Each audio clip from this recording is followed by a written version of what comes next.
When we were 6 and 7, my brother and I determined that if only we could have baby chickens, the world would be right.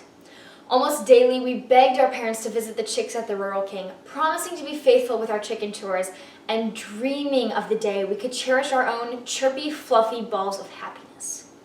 When the day came that we finally brought home a dozen tweeting wonders, ready to start their new chicken lives in our backyard coop, happiness oozed from our little selves because we could finally have our dream. Our goal of a profitable business required chickens, their eggs, and a short list of other necessities. Chasing that dream called for a clear plan of action. Chasing happiness, however, offers no clear path. Many spend their lives pursuing this emotion, reading happiness blogs, starting new habits, changing how they dress, shop, clean, eat, or sleep to achieve and maintain happiness. The frenzied chase as my young brother and I endeavored to corral our free-ranging, fluffy wonders resembles society's quest for happiness. Our little legs darting, we lunged left and right to secure a simple feathered pleasure. But the baby chicks slipped through our fingers, suddenly able to soar as their wings flapped and they squawked in victory, evading capture. While aiming for pleasure and contentment seems worthwhile, the objective proves evasive. A flawed pursuit, chasing happiness leaves seekers empty, unsettled, and unsatisfied. Happiness is the wrong target. The subjectivity and immeasurability of happiness create the first obstacle for those in the pursuit. As a Lincoln Douglas value debater, I face many cases which state that happiness should be the value, the end goal. However, happiness is subjective and difficult to measure, thus a poor target, especially for a debate round. The opponent usually shares evidence from the World Happiness Report, which uses global survey data to report how people evaluate their own lives. This survey data mirrors that of Peter Hill's and Michael Argyle's Oxford Happiness Questionnaire, designed to measure levels of subjective well-being or happiness.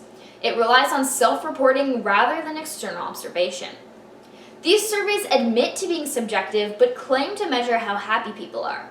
In a debate with happiness proposed as the value, we can concede that these studies may provide some insight as they observe and record how happy people claim to be.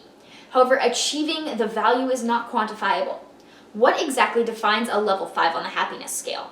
The answer changes across cultures, generations, and individuals. The same person might answer the question differently just a day later. Because we have no way to know exactly what will produce happiness, the pursuit will lead to frustration. A life spent chasing an ever-changing target won't result in a victory. More often than not, chasing slippery chickens ends in frustration. Happiness is the wrong goal. We cannot identify what makes people happy because as an emotion, happiness is subjective. What brings one person pleasure may produce significantly different results in another. The following example demonstrates this principle. One person may consider Arkansas frigid, but a Minnesota native would completely disagree.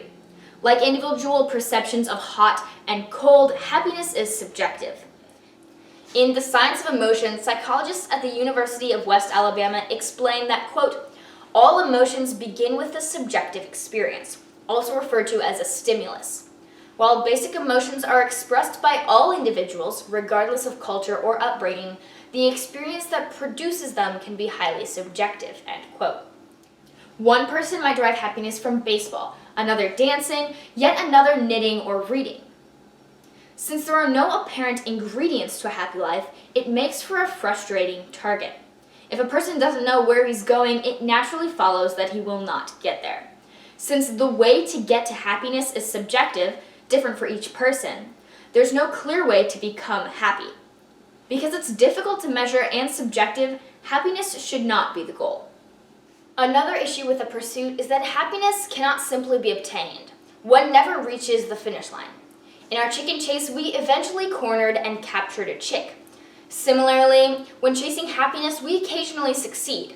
However, soon enough, the captured fluffy ball of fun would grow into a rooster, only suitable for making noise, or would end up a pile of feathers after encountering a fox. What we thought would bring us eggs as we chased those birds around the yard often ended with nothing. Gretchen Rubin, author of The Happiness Project, identifies the moving target illustrated by the chicken chase when she says, quote, "The fact is, people aren't made deliriously happy by the luxuries of salt and cinnamon, or electricity, or air conditioning, or cell phones, or the internet, because they come to accept these once luxury goods as part of ordinary existence," end quote. As time passes, people discover that what used to bring them the pleasure they seek no longer produces the same effect. They become desensitized to the happiness-producing experience they now take for granted and must continue to adjust, seeking new ways to produce the same feeling. According to Ed Diener, the happiness doctor, quote, "Although incomes have nearly doubled since World War II, people are not a lot happier. As the industrialized world has become more affluent, the average level of aspirations has also risen. What was once seen as a luxury, owning 2 cars for instance, has become a necessity for many in modern times," end quote. While climbing a mountain offers the prize of the view from the top and crossing the finish line marks a well-run race, chasing happiness offers no similar resolution. A person might experience the emotion along the way, but the chase continues. Happiness is the wrong target. Choosing a concrete, attainable goal brings more satisfaction. In the last chapter of Lessons from Lucy, Dave Barry unwittingly illustrates this truth. Barry tells us that while his daughter Sophie was in the hospital, quote, "She smiled at everybody who came in. She thanked every doctor and every nurse, even the ones who had just given her a shot. She was stronger and braver than I could ever be," end quote. While Dave was concerned with pretending to be happy to raise his daughter's spirits, Sophie found things to be grateful for. Amid trials, plastering a smile on one's face and trying to be happy feels empty and accomplishes little. One cannot conjure the emotion. Prioritizing gratitude over happiness, as Sophie did, produced a more favorable result because gratitude is a controllable, concrete action rather than an elusive emotion. Prioritizing our happiness above other more valuable and attainable goals also runs counter to God's direction in 1 Corinthians 10:24. Quote, "Let no one seek his own good, but the good of his neighbor," end quote. As believers, the chase should involve worthwhile, objective pursuits such as loving our neighbors, sharing the gospel, and caring for widows and orphans. For example, I volunteer over 200 hours a year at a refugee tutoring program in the inner city.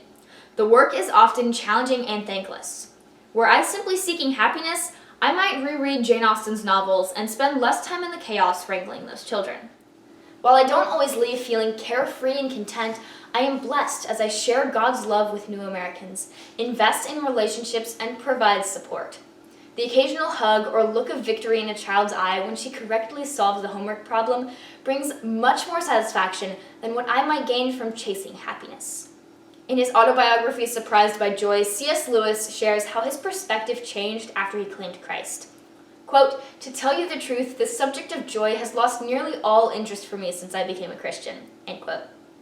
Lewis does not imply that he no longer experienced happiness, simply that he no longer felt obligated to focus on the topic. He changed targets. After a life spent searching, he found freedom in Christ, loving and serving him. Immeasurable, subjective, and ultimately unattainable, happiness should not be the goal. Instead, we should adjust our focus to gratitude, love, service, evangelism, or any number of other concrete pursuits that rise from our calling in Christ.